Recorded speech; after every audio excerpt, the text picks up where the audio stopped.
Hey, this is Schuyler from themixingprocess.com, and in today's video I want to walk you through EQ. How does it work? How to use it in a mix to create a better sound.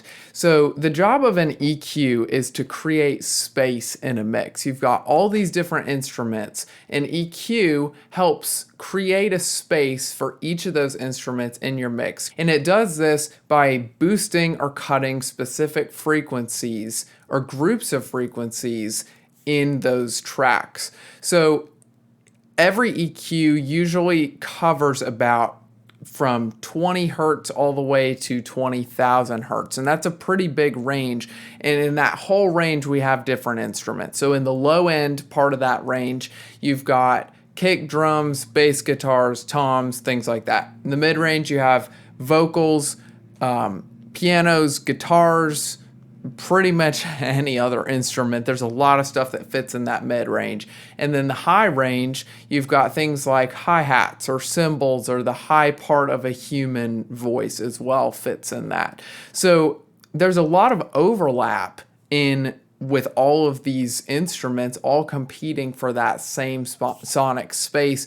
And we use EQ to kind of cut out what we don't need and kind of clear that space, make it so that everything fits and blends well together. So I'm going to open up a project here. This is a really simple project, has an acoustic guitar and a vocal. And I'm going to show you what I've done with EQ, how it works, and how I've used it to blend the two tracks together. Now, before you start using an EQ, it's really important to listen to your project and see what is needed with your EQ. Do you need to cut stuff out? Does stuff need to be boosted? What do we need to do? What would be beneficial? Instead of just going in and starting to make adjustments, we want to make sure we can adjust the right things and we're not fighting against ourselves. As a general rule, we want to focus most on cutting frequencies, cutting out the stuff that we don't need, instead of just boosting everything we do need. Why do we do this? Well, think about it this way. If you're on the interstate driving down the road at 80 miles an hour and you're trying to listen to the radio there, and you've got a ton of road noise at that speed and it's competing with the radio, you have to turn it up really loud in order to hear what you're trying to hear. Well, as you get off an off-ramp and you start to slow down, that road noise dissipates. And you can actually turn that radio down because there's nothing competing with that sound anymore. The same concept happens in your mix, and that's what we use EQ for. We use it to cut out that noise that we don't need in order to hear better the stuff that's there that we do want to hear. So that's why we do that. Now, a quick note, again, before we start, EQ will not fix a bad recording. If you have a bad recording or it wasn't recorded quite well or the talent was a little bit off, then it's better to actually go re-record that session, and then EQ after that will be really super easy. You'll breeze through it. You won't have a whole lot to do because it's recorded so well. So let's get into this. We're going to listen to it real quick, see what we need to hear. I'm going to turn the EQ plugins off right here. The rest of this we'll just leave alone. And we'll compare what it sounds like with the EQ off and then with it on, and then I'll walk you through what I did and demonstrate just how we use EQ to blend these two tracks together. So let's listen to this real quick with those two plugins off. When I get lost, I will lift my hands up high, and I will wait for my Savior to arrive. Okay, so right off the bat, the first thing I noticed that needs to be adjusted is mostly in the acoustic guitar. There's a ton of low end in there, and it's really muddying up that sound, really crowding out the vocal, and the acoustic guitar is not really that clear. So that's probably the biggest issue that we're going to attack with this EQ. So let's go ahead and open it up on the acoustic guitar track right here. And as you can see, this is a pretty drastic EQ curve right here. There's a lot going on, really big cuts, really big boosts. So this is a pretty extreme example, but it shows you how we can use EQ in this situation. So I'm going to go ahead and play it with it turned on real quick, and we're going to hear how it just clears everything up, makes a ton of space, makes stuff stand out and balance a lot better. When I get lost, I will lift my hands up high, and I will wait for my Savior to arrive. So you can hear that made a pretty drastic difference there. So let's walk through what did I do here, how am I using this? So the first thing I always do with EQ is start with a high pass filter. This number 1 tab right here is a high pass filter, and what it's doing is it's taking, I set it to frequency 144 right there, and what it's doing is it's setting that filter at 144 hertz and it's cutting everything below that. So it's called a high pass filter because it lets everything in the highs pass through and it cuts everything in the lows. So we do that, it really helps clean up some of that low end that's just building up, making a ton of noise in there.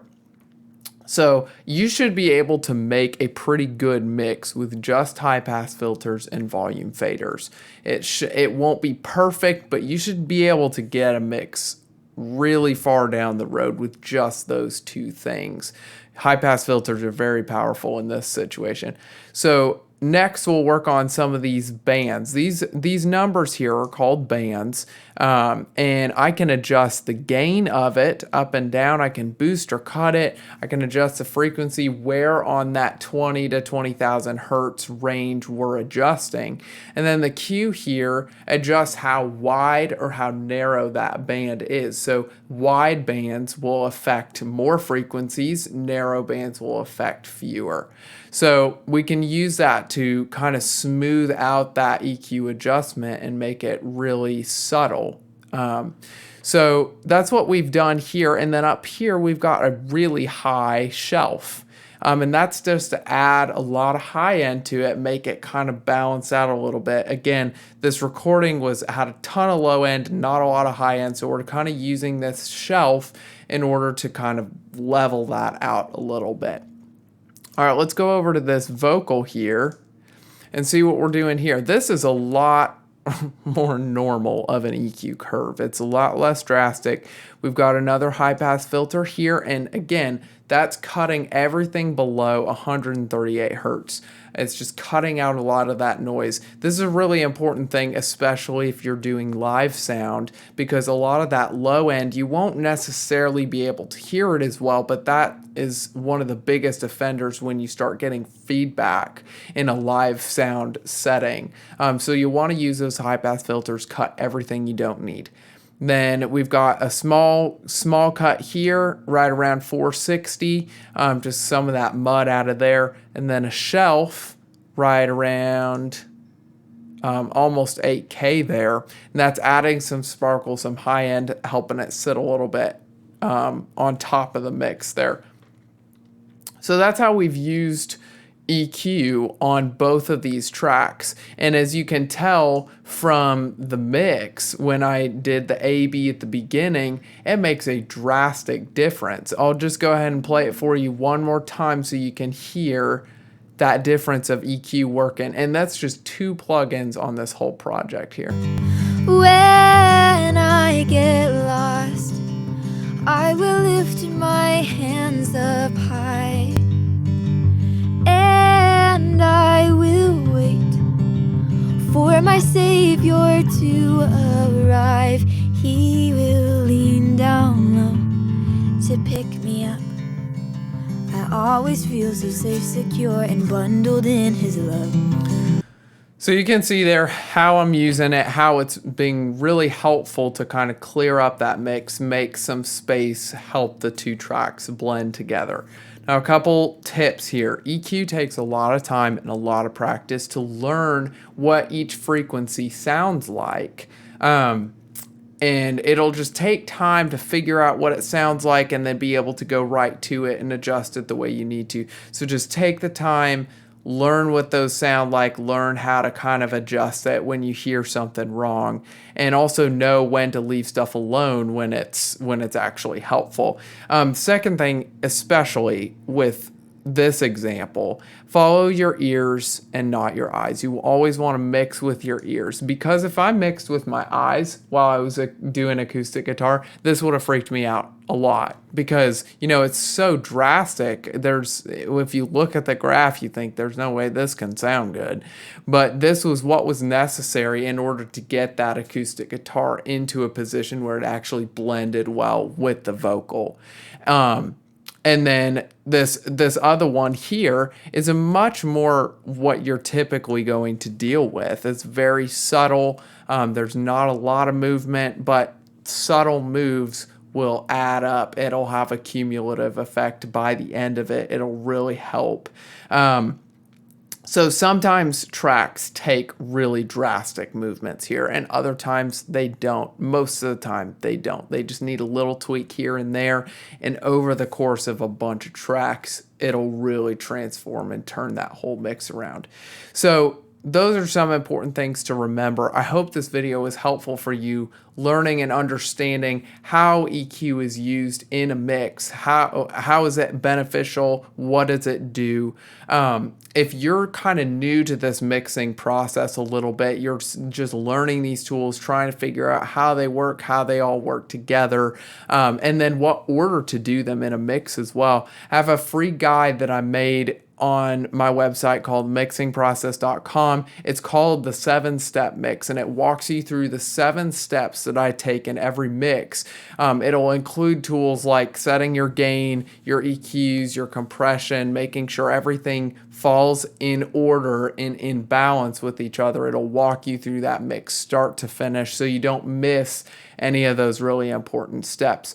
So if that sounds like it'd be helpful for you, go to my website, themixingprocess.com, download it for free. I think it'll really help you out, get that process nailed down. Thanks for watching. We'll see you next time.